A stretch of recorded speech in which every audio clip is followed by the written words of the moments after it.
여러분 안녕하십니까? 오늘의 미국 강예신입니다. 오늘 미국이 토요일이고 한국이 일요일이죠. 그래서 그 위크엔드 리뷰 앤 위크 어헤드를 먼저 전해드리겠습니다. 그리고 이제 좀 시간 두고요. 제가 그 또 다른 내용도 조금 올리려고 합니다. 먼저 이번 주 한 주일 동안 미국에서 있었던 중요한 일들을 오늘의 미국 방송하는 시간에 전해드렸거나 아니면 또 미처 전해드리지 못한 부분까지 좀 엮어서 전해드리겠습니다. 먼저 위켄드 리뷰인데요. 가장 중요한 이슈로는 당연히 라스베가스에서 발생한 미국 현대 역사상 최악의 총기 사건이 되겠습니다. 그리고 이제 당연히 북한에 대해서 지금 여러 가지 변화하고 있는 움직임이라든가 아니면 미국이나 세계에서 이 문제를 어떻게 해결해야지 된다고 생각하는지 어피니언들이 좀 나왔어요. 그리고는 행정부에서 가장 중요하다고도 할 수 있는 장관 몇 사람을 꼽으라면 들어가는 외무장관, 국무장관이죠. 미국으로서는. 국무장관과 대통령과의 관계, 아직도 기자회견까지 해서 충성 맹세를 장관이 대통령에게 했지만 이 문제 풀리지 않고 있습니다. 그리고 이제 폭풍 전의 고요함에 대해서 대통령이 말 그대로 좀 뜬금없이 얘기를 했었기 때문에 도대체 무슨 뜻이지 하고 파악을 하는 사람들이 많았고 백악관에서 뭔가 얘기를 좀 하긴 했어요. 그리고 역시 노벨상도 세계적으로 또 북한 이슈와도 연관이 되고 특히 노벨 평화상에 대해서는 미국이 좀 불편해하고 있기 때문에 그런 일들이 미국의 이번 한 주 동안의 중요한 일이었습니다. 먼저 라스베가스에서 발생했었던 꼭 일주일이 됐는데요. 컨트리 뮤직 페스티벌에서 루트 91 하베스트 페스티벌이라는 장소에서 22,000명이 모였다고 하는데 건너편에 있는 호텔에 32층에서 미리 다 계획을 해서 59명이 숨졌잖아요. 범인은 지금 한 명인데 총을 쏜 범인은. 그리고 이제 거의 500명이 병원에 입원했다가 아직도 병원에 그대로 있는 사람이 있고 얼만큼 정도는 몇 명이 될지는 모르겠습니다만은 분명히 이제 사망자도 나올 것으로 아주 슬픈 각오를 미국 측에서는 하고 있습니다. 원인을 아직까지도 파악하지 못하고 있어요. 지금 여러 각도에서 조여들어서 과연 범인이 어떤 생각으로 이런 일을 저질렀는가 미리부터 준비했었던 것은 너무 사실이고요. 그리고 이제 플러스 총기 규제 문제 이런 등등이 있는데 총기에 대해서는 제가 오늘 이제 시간 좀 차이 두고 미국에 도대체 얼마나 많은 총이 있고 누가 총을 갖고 있고 이게 왜 규제되기가 힘든지를 좀 말씀을 드리겠습니다. 간혹 여기저기서 들리는 얘기에 의하면 미국이 총기 숫자가 인구만큼이나 있다고 해서 모든 사람이 다 총을 갖고 있다던가 아니면 성인들은 다 총을 쏠 수 있습니다. 이런 보도들이 나오고 있는데 그것은 미국에서 오래 살아보지 않고 또 이런 문제에 관심이 없었다거나 아니면 한계라고 할까요? 지역적인 거기에서 나오는 것이고 미국 성인이 다 총 갖고 있고 다 총 쏠 수 있는 것은 아닙니다. 그 부분은 나중에 좀 말씀을 드리겠어요. 일단 어디부터 할까요? 네, 이것이 범인부터 전해드리겠습니다.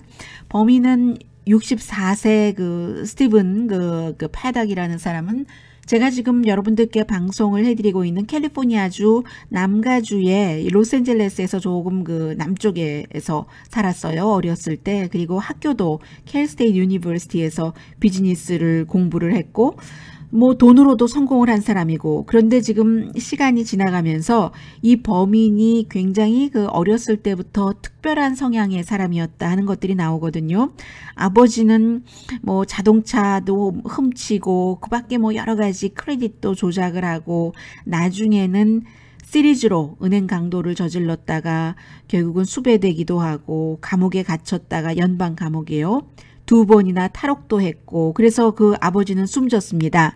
그리고 범인이 최근에 올해 지난해에 의사로부터 우울증 치료약을 처방받아서 직접 복용하기도 했다는 것 이런 것들도 나오고 어렸을 때부터 그러니까 4명 아들 가운데서 첫 번째 맏아들이었는데 아버지가 7살 때 감옥에 들어갔고 그리고 어머니는 아들들에게 아버지에 대해서 잘 설명도 해주지 않았고 그냥 돌아가셨다라고 얘기를 했지만 나중에 어떤 경로로든 어느 정도까지는 알 수 있었을 수도 있고요. 왜냐하면 이 FBI가 그야말로 뭐 최악의 범죄인이다 해서 현상금 Most Wanted 10 People 안에 감옥에서 탈옥을 했었을 때 이 범인의 아버지가요, 이제 그런 것들을 다 뭐 신문에도 나오고 했었으니까는요. 그래서 7살 때부터 이 범인은 다른 형제들이 얘기를 하기는 다 동생들이지만요. 우리 가족 중에서 가장 덜 폭력적이었다. 그런데 굉장히 독립심이 강해서요. 어렸을 때부터 모든 것을 다 혼자 처리하려고 했고, 그리고 이제 2번 결혼을 했다가 이혼을 했는데 자녀는 없어요. 64살. 그야말로 총격사건 범죄치고는 가장 나이가 많은 사람인데요.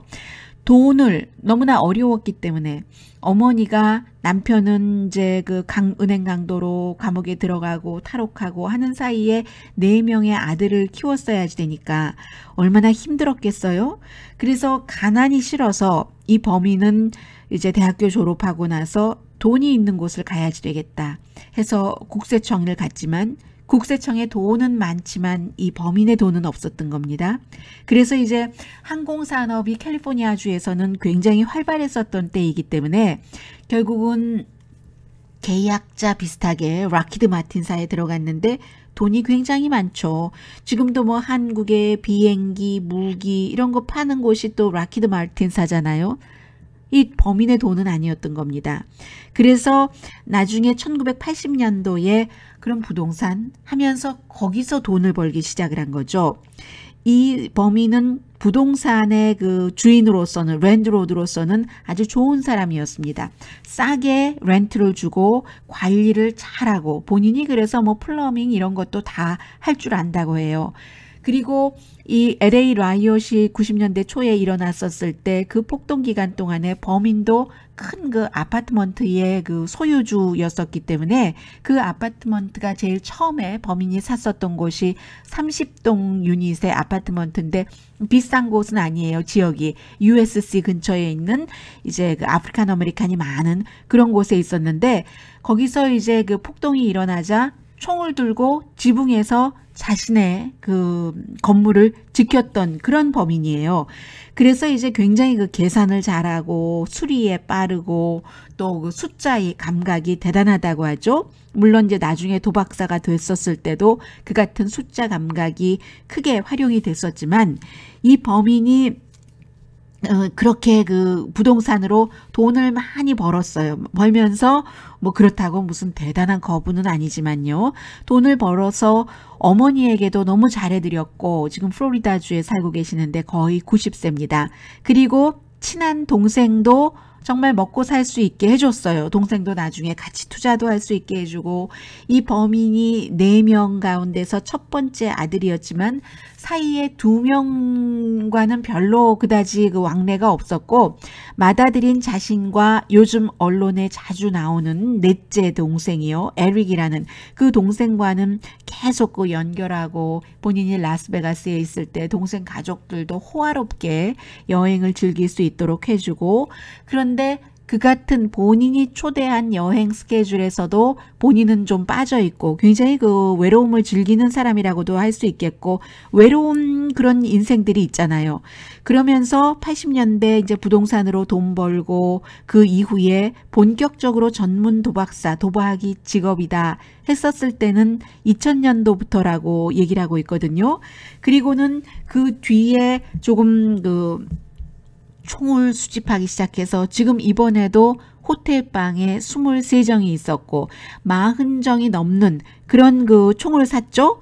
그리고 라스베가스에서 사건을 저지르기 전에 이미 시카고라든가 보스턴이라든가 이런 곳에서도 아주 고층 호텔에 묵었었고 페스티벌 같은 것이 열리는 그런 동안이에요. 그래서 어쩌면 이번 사건보다 먼저 다른 지역에서 시카고라든가 보스턴에서 이런 대규모 총격 사건이 일어났었을 수도 있다. 이렇게 지금 짐작을 하고 있고 그리고 이제 크루즈 여행도 많이 다녀서요. 일부에서는 뭐 그가 뭐 중동도 갔었다 하는데 그것은 아직 잘 모르겠어요. 뭐 크루즈 여행을 가는 동안에 이곳저곳에 기착하는 배가 머무는 곳이 있으니까 그 부분은 이제 조금 더 확실하게 된 뒤에 여러분들께 좀 전해드리겠습니다. 그래서 총으로 현장에서 사건을 저질렀을 때는 반자동 총에다가 디바이스를 붙여서 범프 스탁이라는 것을 붙여서 자동총으로 해서 수많은 사람들이 숨질 수 있도록 AK-15처럼 AK-15는 사실은 사람을 죽이기 위한 총이라고 보는 것이 적절하다는 게 전문가들의 얘기입니다. 그래서 이 범인이 굉장히 독립적이기도 하면서 자기중심적이었기 때문에 이 사람들을 별로 좋아하지 않으니까 보통 사람들이 하는 그런 머신으로 하는 것이 아니라 비디오 포커 게임이라는 것을 했는데 그것은 이제 그 머신과 나와 사이에서만 모든 것을 겨루는 것이기 때문에 완전히 그 머신이 자기 것인 양 뭐 이런 식으로요. 다른 사람이 하고 있어도 뭐 나의 길을 가련다. 그리고 이제 도박을 하다 보면은 먹는 시간까지도 아깝다고 하잖아요. 그때 음식을 시켜서 빨리 나오지 않으면 막 화내고 신경질 내고 그리고 다른 사람에게 중복해서 뭔가 그 음식도 주문을 하고 아주 그 맛있는 음식 먹는 것은 굉장히 좋아했었다는 그런 성향이고 지금 이제 그 수사팀이 하나 이제 희망을 걸고 있는 것이 왜일까 하는 단서를 잡아내는요. 여자친구인데 그 여자친구는 룸메이트이기도 했었고 필리핀에서 태어났지만 호주 사람과 결혼을 해서 그쪽 그 시민권을 갖고 있고 그리고 이제 미국에서도 결혼을 해서 이 남자를 만나고 나서 먼저 동거부터 시작을 한 것 같아요. 그리고 나서 2015년도에 두 번째 남편과 이혼을 했기 때문에 굉장히 따뜻한 성품이라고 주변에서 얘기하고 있고요. 이 범인의 룸메이트인 필리핀의 여성이요. 그래서 이 여성이 어제 오후부터 나오고 있는 얘기를 들어보면은 최근 몇 개월 사이에 말 그대로 심신이 참 약해진 것 같았다. 몸도 마음도. 그래서 침대에서도 헛소리도 많이 했었고 하는 얘기를 하고 범인이 출구를 준비를 했었다. 다만 그 출구 작전을 실행에 옮기기 전에 경찰들이 호텔 방에 들이닥치기 전에 본인이 이제 목숨을 끊은 거죠. 그런데 너무 많은 무거운 그 무기류들을 호텔방으로 옮겼기 때문에 분명히 누군가가 도왔을 것이다 하는 얘기도 있지만 그보다도 지금 나오고 있는 거 보면은 휴대폰을 갖고 있는데 휴대폰 건전지를 충전시키는 그 충전기가 범인의 전화기와는 아무 상관없는 그런 그 충전기가 호텔방에 꽂혀 있었다는 거거든요. 그리고 또 하나는 호텔에 그 자동차를 주차했었을 때 그 자동차가 빠져나간 시간 밖으로 그럼 외출했다는 거잖아요. 그런데 그 시간에 또 호텔방으로 들어간 사람이 있다. 그래서 이 범인 이외에 다른 사람이 있었을 수도 있다. 뭐 그 다른 사람이 뭐 여자일 수도 있고요. 이제 그런 부분까지는 아직 나와 있습니다. 그리고 총기 규제에 대해서는 잠시 뒤에 말씀을 따로 다른 섹션 에피소드에서 드리겠습니다만은 기본적으로는 미국의 그 총기협회가 뭐 돈을 너무너무 정치인들에게 많이 쓰고 있고 특히 공화당이에요. 그래서 대통령도 총기협회가 다른 협회들이 본인을 지지하지 않을 때 지지해줬기 때문에 심정적으로도 총기협회에 가깝고 그리고 워낙에 막강한 그 돈의 힘을 갖고 있기 때문에 뭐 대통령도 지금 무슨 총기 규제를 얘기할 때냐라고 하지만 그게 타이밍이 안 맞아서가 아니라 NRA와 총기규제협회와 나쁘게 지내고 싶지 않은 마음이 더 강한 것 같고요. 공화당도 마찬가지고요. 다만 이제 이번에 그 총기 규제가 아니라 이 총을 이제 범프 스톡이라는 것을 붙여서 자동총으로 개조하게 하는 이 부분에 대해서는 총기협회가 좀 관련 기관에서 리뷰를 했으면 좋겠다. 이 정도 얘기했고 어제 오늘의 미국이 끝난 뒤에는 그것을 의회에서도 재검토해 볼 수 있는 이 정도. 그런데 이제 여기서 또 하나 해외가 또 개입이 됩니다. 미국이 이번 그 총기 사건으로 인해서도 다른 나라와 미국과의 관계가 보여지는 것이 지난번에 이제 트럼프 대통령이 파리 기후협약에서 탈퇴하겠다 했을 때 프랑스의 그 새로운 그 젊은 대통령이 임마누엘 마크롱 대통령이 비디오를 다시 만들었잖아요. 후보 때도 만들었지만 이제 미국의 과학자들 저희 그 프랑스에 와서 함께 그 일하시죠 이랬는데 이번에는 총기 규제를 어느 나라보다도 잘한다고 하는 호주 총리가 보수적인 총리잖아요. 그 말컴 그 턴볼 총리. 물론 그 이전에 그 존 하워드라는 호주에서 아주 그 인기가 있었던 그 총리가 총기 규제를 36명이 그 숨졌었던 사건 이후에 강력하게 했고 그게 96년도였는데 그 이후에 호주에서는 뭐 많은 사람들이 숨지는 총격 사건이 일어나지 않는다. 정부가 얼마나 강력하게 규제하기 때문에 나도 총리가 되고 나서 오만정을 재수고했다. 그러니까 정부가 이렇게 돈 주고 사들이고 완전히 신고하도록 하고요. 그리고 이제 총을 살 때도 아주 그 중요하게 모든 것을 다 점검하고 하는 겁니다. 그래서 호주 총리가 트럼프 대통령이 이제 그 전화 제일 처음에 할 때 완전히 뭐 뜻이 맞지 않는다고 전화통을 거의 던져버렸다는 사람이 호주 총리잖아요. 그 이후에 호주 총리가 마치 트럼프 대통령 보라는 듯이 트위터에 호주가 얼마나 총기 규제를 잘하고 있고 본인도 총기 규제를 지지하고 있는가 하는 그런 그 비디오 클립을 만들어서 올렸고요. 자, 이 부분에 대해서는 이제 잠시 뒤에 좀 말씀을 드리겠습니다. 미국에서 뭐 가장 크고도 큰 이슈였기 때문에요.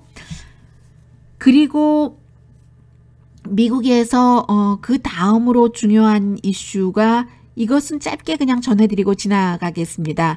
푸에르토리코가 허리케인 때문에 지금 뭐 굉장히 힘들었잖아요. 그래서 대통령이 가기도 했는데 대통령이 가서 푸에르토리코에 한 것이 인간적으로도 또 그 푸에르토리가 미국령이긴 하지만 푸에르토리코 사람들이 미국의 그 대통령 부통령을 뽑을 권한도 없는 것이고 예전에 스페인의 식민지였다가 스페인과 싸워서 미국이 이긴 뒤에 1900년 그 직전에 미국령이 됐고 그러한 것이기 때문에 미국 대통령이 텍사스나 플로리다주에 허리케인이 왔을 때와 푸에르토리코에 허리케인이 왔었을 때 굉장히 그 처리하는 것이 다르다. 가서 막 뭐 페이퍼 타월을 던지고 뭐 거지 취급하듯이 이래서 그 미국의 그 사람들이 그 비디오 클립을 보면서 이건 아니지라고 얘기한 사람이 많아요. 그리고 가서 비극을 맞아서 집도 절도 다 잃어버린 사람들에게 그리고 아직 전기도 들어오지 않는 사람들에게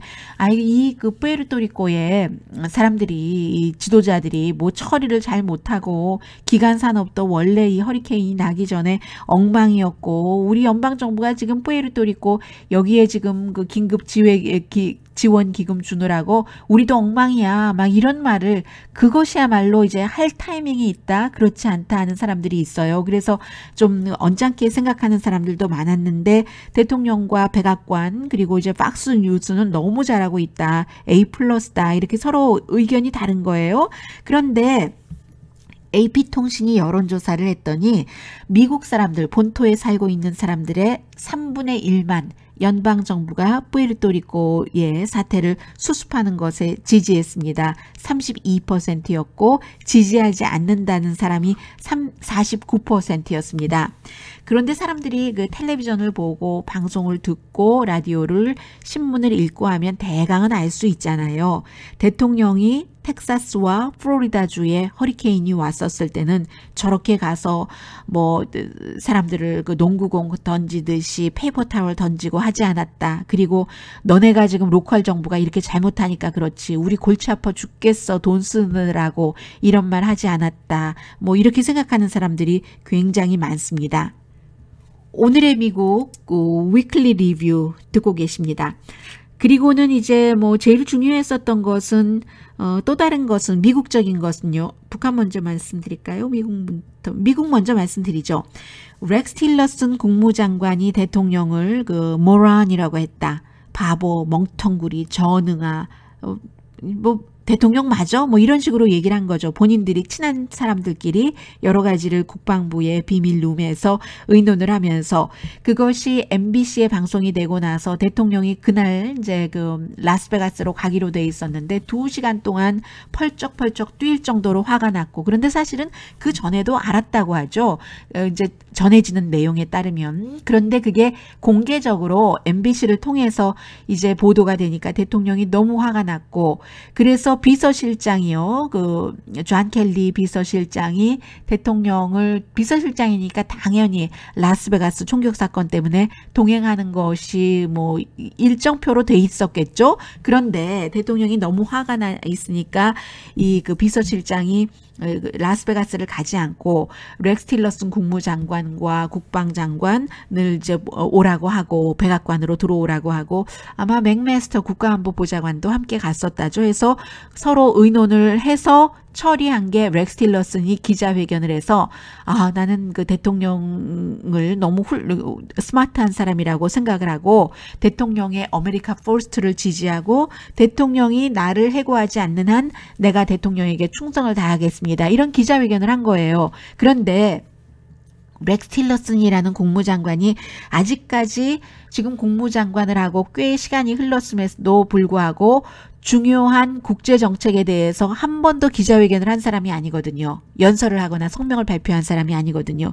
미국에서 국무장관이면 힐러리 클린턴 때이건 그 이후 존 켈리 국무장관이건 아주 중요한 이슈에 대해서 연설도 하고 그리고 어떤 때는 대통령보다 외교 이슈에 대해서는 국무장관이 중요한 연설을 하고 발표하는 경우도 있는데 렉스 틸러슨 국무장관은 그런 것은 한 번도 하지 않았는데 나 대통령에게 말하자면 충성하겠습니다 하는 기자회견을 한 거잖아요.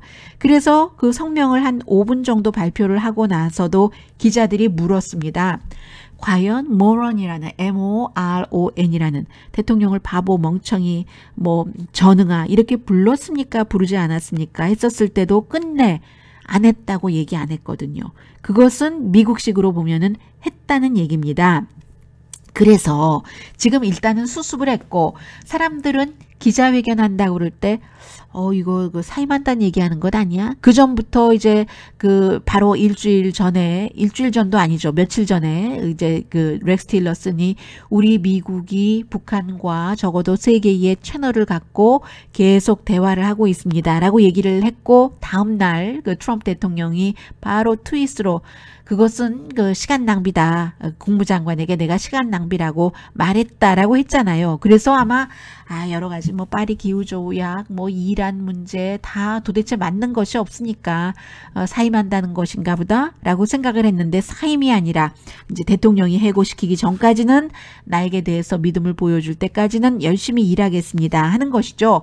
그리고 이제 그 기자회견을 아마 대통령은 그 에어포스 1을 타고 라스베가스 쪽으로 가면서 봤겠죠. 그리고 나서 뭐 트윗 등을 통해서 나 렉스 틸러슨에게 확신을 갖고 있다라고 얘기를 했습니다.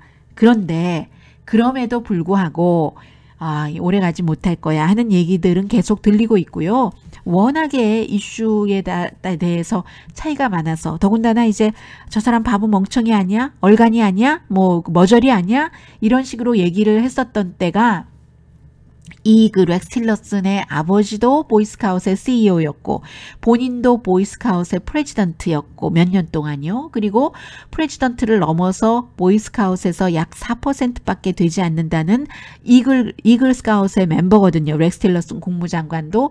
그런데 그 보이스카웃 그 연설에 가서 대통령이 가서 막 열심히 당파적인 얘기하고 힐러리 클린턴 뭐 흉보고 오바마 흉보고 하니까 저 사람 바보 아니야? 라고 얘기하면서 텍사스에서 아들 결혼식에 참여하기 위해서 있었는데 텍사스에서 태어났고 그곳에서 자랐고 텍사스 유니버시티를 졸업을 했고 엔지니어링 그리고는 75년도에 엑선모빌의 엔지니어로 시빌 엔지니어로 들어가서 90년대부터 CEO로 됐었던 사람이 렉스 틸러슨입니다. 그래서 아예 나 안 돌아가. 내가 뭐 그 일한다고 뭐 내가 어떻게 되는 것도 아니고 원래 내가 국무장관 하려고 하지도 않았는데 우리 와이프가 마지막 인생을 국가에 봉사해 보라고 해서 했는데 어떻게 내가 저렇게 할 수 있겠어? 하면서 이제 그 당시에 그 연설을 대통령이 하고 나서 보이스카웃에서 텍사스에서 워싱턴으로 안 돌아가겠다고 하는 걸 뭐 부통령, 국방장관, 뭐 또 비서실장이 백악관이요 설득시켜서 갔는데 이번에 다시 북한에 대해서 뭐 채널이 있다고 하니까 그 다음날 바로 대통령이 면박하는 그거 시간 낭비라고 에너지를 세이브하라고 이런 트윗이나 하지 했었다는 것 아니에요. 그래서 어차피 이 두 사람은 맞지 않기 때문에 지금 국방장관과 국무장관과 재무장관 스티브 무누친이 함께 일하고 있어서 북한 이슈에 대해서도 다 이제 조금 이제 뭐 결국은 온건하게 가야지 된다는 얘기잖아요. 이 세 사람도. 그래서 셋이 그 수어사이드 팩이라고 합니다. 미국에서 우리가 죽어도 같이 죽고 살아도 같이 산다는 그 동맹을 맺었기 때문에 한 사람이 나가면 다 같이 나간다고 했는데 지금 국방장관도 나갈 수 있고 또 그 스티브 무누친도 나갈 수 있는 위치가 아닌 거예요. 그래서 일단은 이제 납작 엎드리는 것처럼 하면서 그 국무장관 자리를 지키겠다고 하지만 언제든지 떨어질 수 있는 것으로 보고요. 그리고 폭풍전 고요라는 것.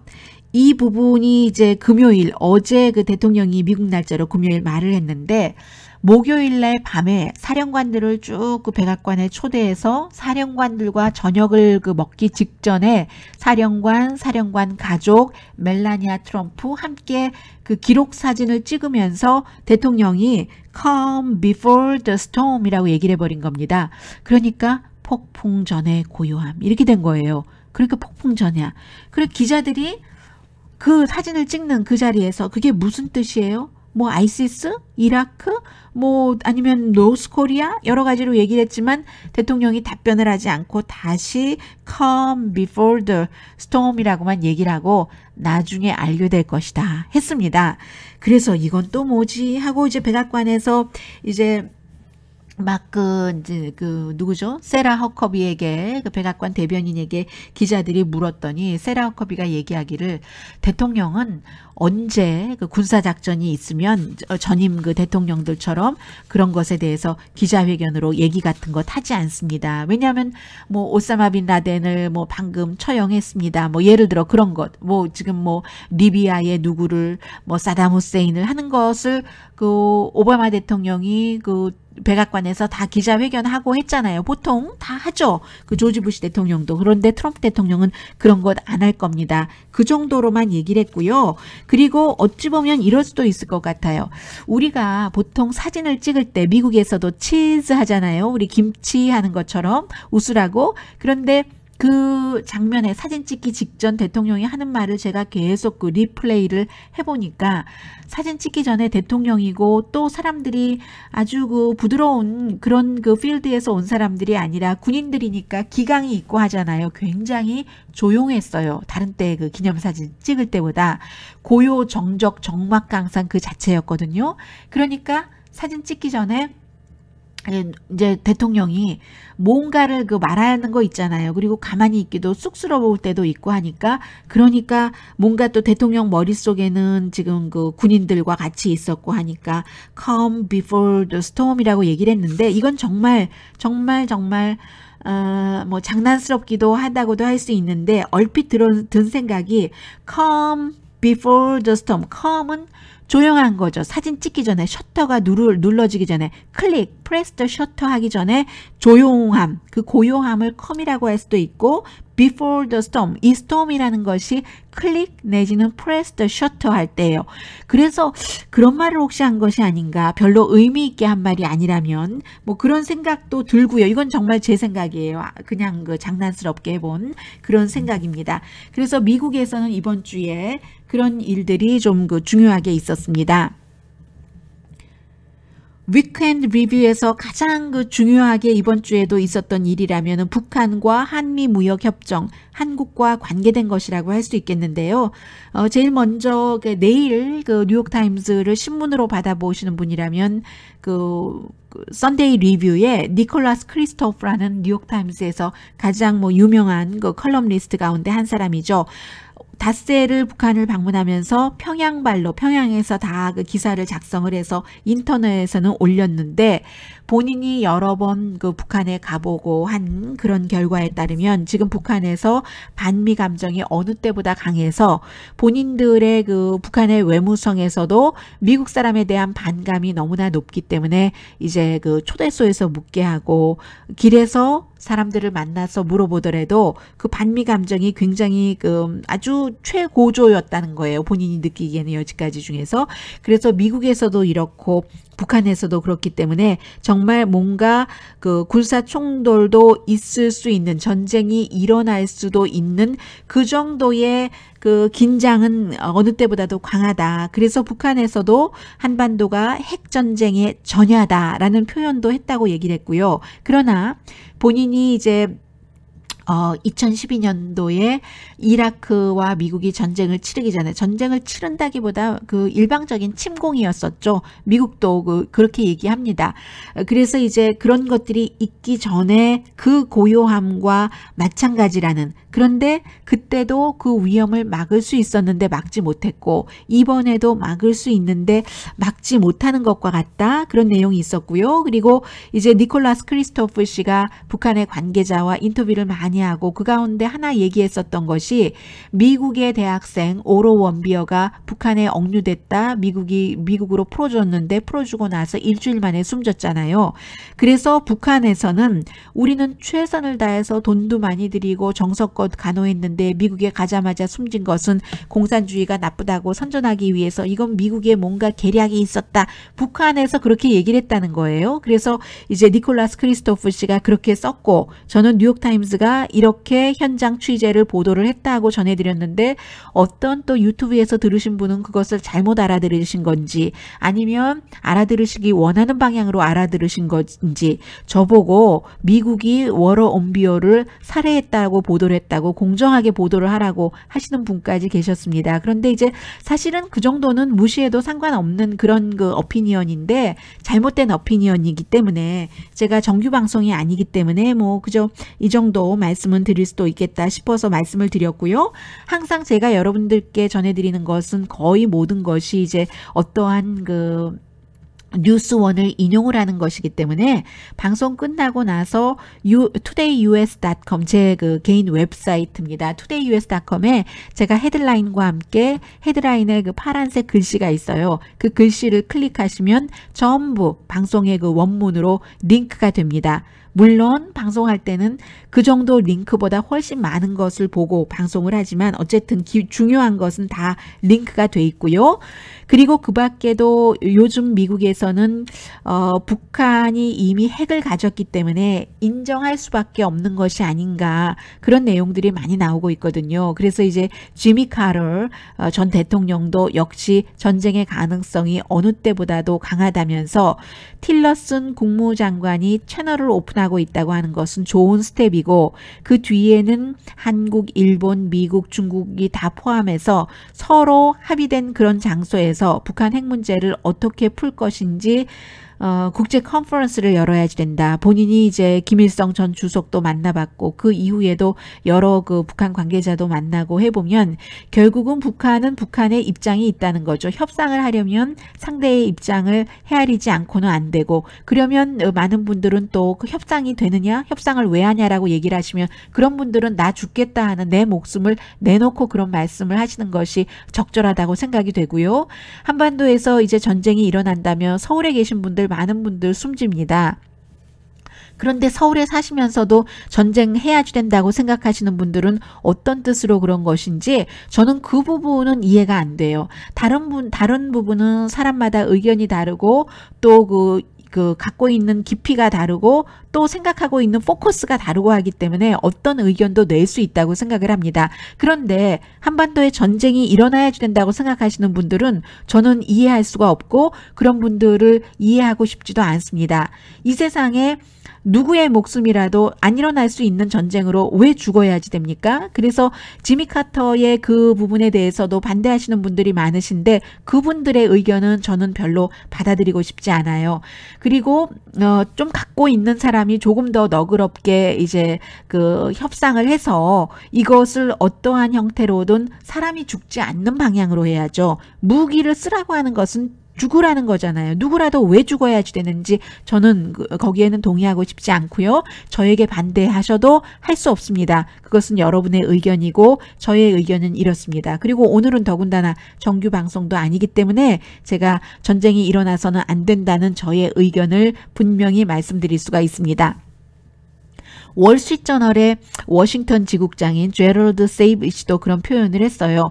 월스트리트저널도 굉장히 북한 이슈에 대해서 강성의 의견을 표시하는 신문이지만 이 워싱턴 지국장은 지금 트럼프 행정부가 굉장히 세계를 불안하게 하고 있는데 왜냐하면 국방장관, 국무장관, 대통령의 말이 다르기 때문에 이것이 미치광이 전략이라 할지라도 그 매드맨 그 티어리라 할지라도 매드맨 티어리도 예전에 그 닉슨도 사실은 실패했다고 볼 수도 있는 것이고 지금은 같은 매드맨이기 때문에 티어리이기 때문에 매드맨과 컴맨이 만났을 때 그게 좋은 방향으로 가지 매드맨 플러스 매드맨은 매드맨 그 2 플러스밖에 안 된다는 얘기를 하고 있어요. 그래서 결국은 결론적으로 제3의 길을 제안을 한다. 억제와 방지. 이게 이제 미국식 표현으로 하면 detain and contain이라고 표현할 수 있겠는데요.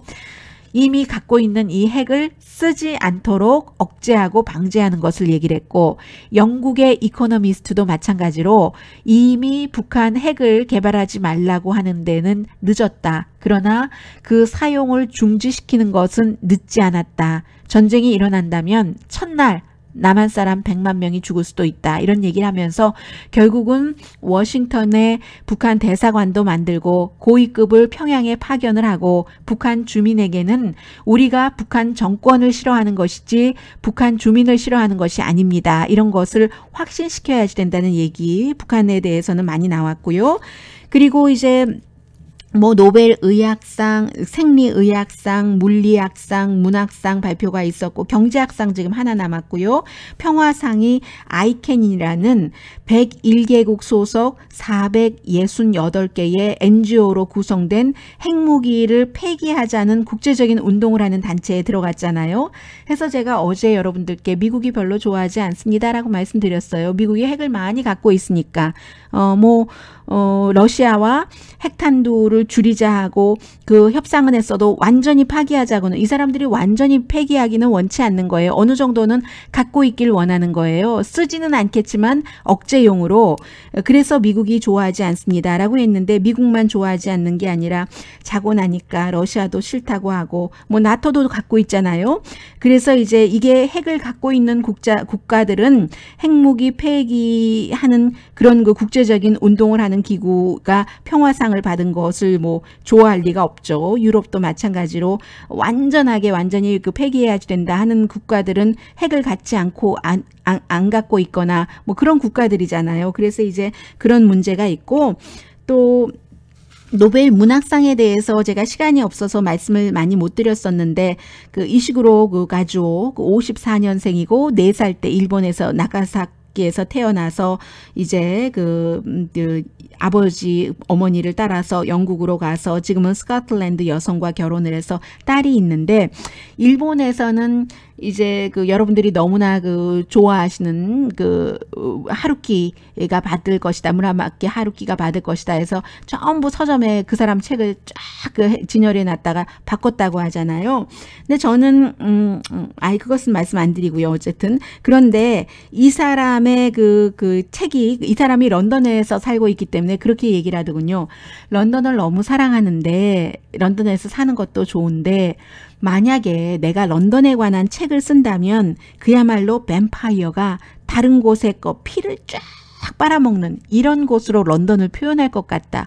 어떻게 런던 영국 사람들은 런던의 모든 것이 이제 집중돼 있고 포커스가 돼 있고 하니까요. 그런 런던에 대해서 관용을 베풀 수 있는지 이해할 수 있는지 나는 이해가 안 간다. 내가 런던에서 살기는 하지만 그런 얘기를 했고 뭐 노벨상을 준 이유는 인간의 깊은 곳에 있는 세계와 연결된 환상과 감각을 끌어냈다. 뭐 이런 얘기를 하잖아요. 제인 어스틴과 카프카를 이제 결합해 놓은 것과 같다 해서 영화로는 The Remains of Days 라는 영화의 그 영화의 그 원작을 쓴 사람이고요.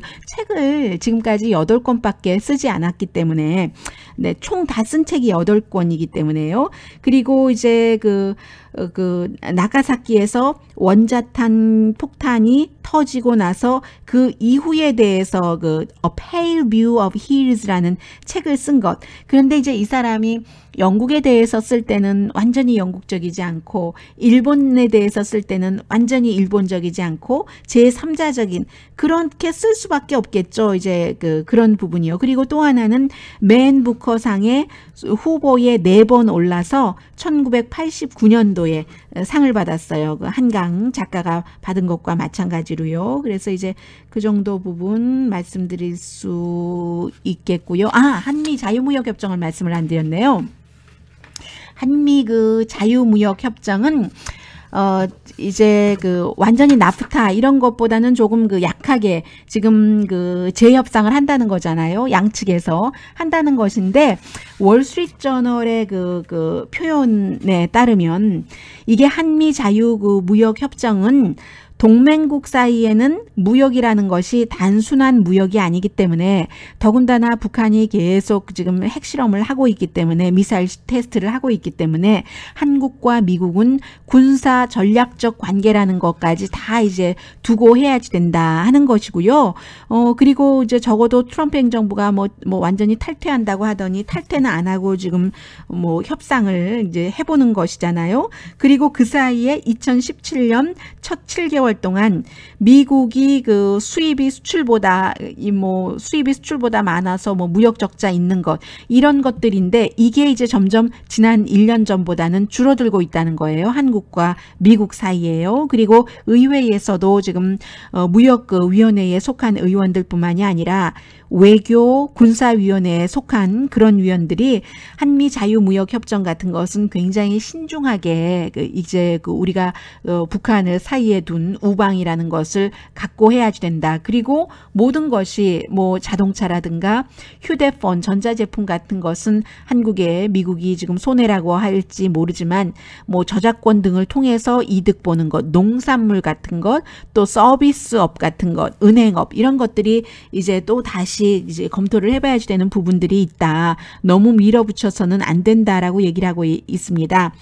그래서 이제 무역 적자 자체도 미국 전체적인 무역 적자는요 오히려 오바마 시절보다 트럼프 시절 와서 7개월 동안에 더 많이 늘어났어요. 그래서 이런 부분들도 이제 1년이 안 됐으니까 점차적으로 트럼프 대통령도 좀 더 자세히 이렇게 살펴가면서 그러면서 이제 뭔가 다른 부분들이 나오지 않을까 조금 더 유연해지는 그런 부분이요. 그래서 이번 주에 위클리 리뷰에서는 한미 무역 적자 또 한미 자유무역 협정을 다시 이제 검토하는 그런 것도 굉장히 큰 이슈였습니다. 네, 오늘의 미국 위클리 리뷰 앤 위크 어헤드를 전해드리겠는데 오늘 위크 어헤드는 조금 짧게 전해드리겠습니다. 다음 주에 미국에서는 어떤 일들이 중요하게 전해질까 예상을 해보면요.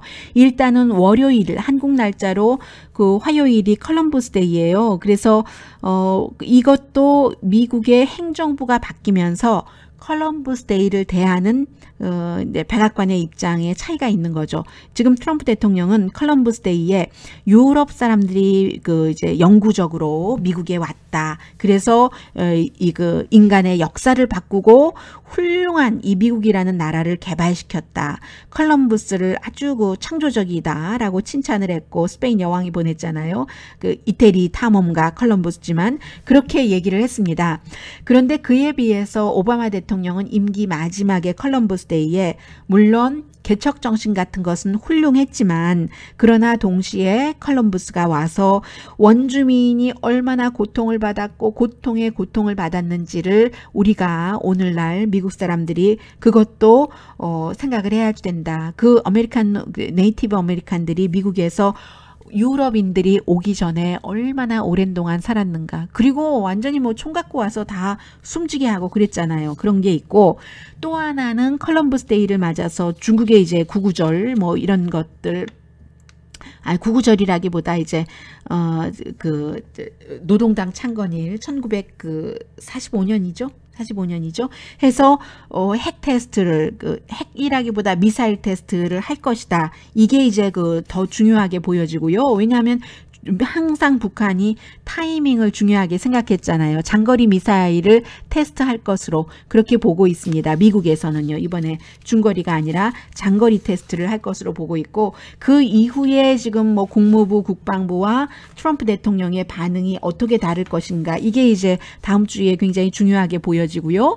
또 하나는 그와 연관돼서 이란과의 핵 협상을 미국이 지금 뭐 대통령이 뭐 파기를 하겠다. 그런데 이제 이게 돈과 연관이 돼 있어서 그동안 묶어뒀었던 경제 제재로 했었던 것을 풀어줬기 때문에 다시 또 의회가 들어가야지 되거든요. 그리고는 러시아, 중국, 또 그 프랑스, 또 영국, 독일 이런 나라들도 이란 핵 협상할 때 미국과 같이 했지 미국이 단독으로 한 게 아니에요. 그래서 이 부분도 어떻게 할지 잘 모르겠어요. 그래서 다음 주에 조금 봐야지 될 것 같고, 그리고 또 하나는 그보다 더 전에 오히려 오늘 저녁에 미국에 지금 허리케인이 올 것 같잖아요. 그 US Gulf Coast, Gulf of Mexico, 멕시코만에 접하고 있는 미국 그 주들이 멕시코만이 이렇게 있잖아요. 그래서 멕시코만이 북쪽으로는 미국의 여러 개, 5개 주와 접하고 있고, 그리고 이제 그 남쪽인데 동남쪽으로는 쿠바, 그리고 서남쪽으로는 멕시코, 그게 이제 그 멕시코만이잖아요. 그래서 미국에는 이 멕시코만의 그 북쪽에 어느 주가 있냐면 텍사스 주가 있고, 텍사스 오른쪽으로 루이지아나, 그 오른쪽으로 미시시피, 오른쪽으로 알래스카, 그리고 이제 오른쪽으로 플로리다 주, 이렇게 되어 있습니다. 그래서 이 5개 주가 허리케인 네이트라는 허리케인의 영향을 받을 것 같아서요. 지금 미국의 허리케인 하비가 지나갔죠. 휴스톤, 그 텍사스, 얼마가 플로리다, 그리고 뭐 지난주에 그 마리아가 푸에르토리코에 지나갔는데, 이번에는 특히 루이지아나주가 네이트의 영향을 받으면 12년 전에 허리케인 카트리나의 영향을 크게 받았기 때문에 이게 지금 어떻게 되는가. 항상 미국에서는 이런 자연재해가 있었을 때 대통령이 어떻게 대처하느냐에 따라서 민심도 그렇고 대통령의 그 국정 능력 같은 것을 상당히 그 세심하게 그런 것으로 자를 재기 때문에 중요하고요. 그리고는 또 이제 다음 주에는 중요한 것이, 대통령이 이제 그 민주당의 척 슈머 그 상원 원내대표에게 전화를 했다라고 얘기를 했습니다. 그렇게 트윗을 하고 나서 뭔가 이제 헬스케어에 대해서 또 그 이제 계획을 하고 할 것인가 보다 하니까 대통령이 그렇게 트윗을 했어요. 내가 척 슈머에게 뭐 전화를 했다 뭐 이렇게 얘기를 하니까, 오늘 민주당의 척 슈머가 통화를 했는데 대통령이 전화해서 받긴 받았는데, 나는 대통령이 얘기하고 있는 오바마 케어를 없애자는 거기에는 전혀 관심이 없다. 그리고 민주당과 대통령이 협상을 하려면 현재의 시스템을, 오바마 케어라는 것을 좀 보완을 할 때, 그런 때 우리 민주당이 협조를 하겠다라고 또 그 본인도 트윗을 했어요. 그래서 이제 그 다음 주에도 과연 대통령이 민주당과 얼마나 이제 그 협상을 하겠는가, 이런 부분이고요. 그리고 많은 분들이 그 오바마 케어에 대해서 하나 그 오해하고 계시는 분들이 계신데, 미국에 살고 계시는 분들도 그렇고 다른 나라에서도 누누이 말씀드리지만 오바마 케어라는 헬스케어가 완전하지가 않습니다. 그러나 여기에 포커스를 둔 것은 건강보험이 없어서 죽는 사람은 없어야지 되겠다. 그리고 전에 병을 앓았다는 이유로 보험회사에서 받아주지 않는 것, 이것을 없애겠다 하는 것에 포커스를 뒀어요. 그랬기 때문에 건강보험 없는 수많은 사람이 건강보험을 가질 수 있었고, 정부의 보조금에 의해서, 그리고 지금까지는 병이 있었기 때문에 병원에 갈 수 없었던 수많은 사람들이 병원에 가게 됐습니다. 그러니까 자연스럽게 이게 비용이 늘어날 수밖에 없어요. 그래서 건강보험이 여태까지 한 번도 없었던 사람이나 병이 있어서 병원에 가지 못했던 사람은 병을 고칠 수 있었고 건강보험을 가질 수 있었던 이 포커스를 우선은 거기에 뒀기 때문에 이게 하면서 당연히 비용이 늘어날 수밖에 없게 됐어요. 그러니까 애매한 곳에 있는 사람이 프리미엄이 올라갈 수밖에 없는 겁니다. 이것을 트럼프 대통령도 알았고 민주당도 알았고 지금도 알고 있습니다.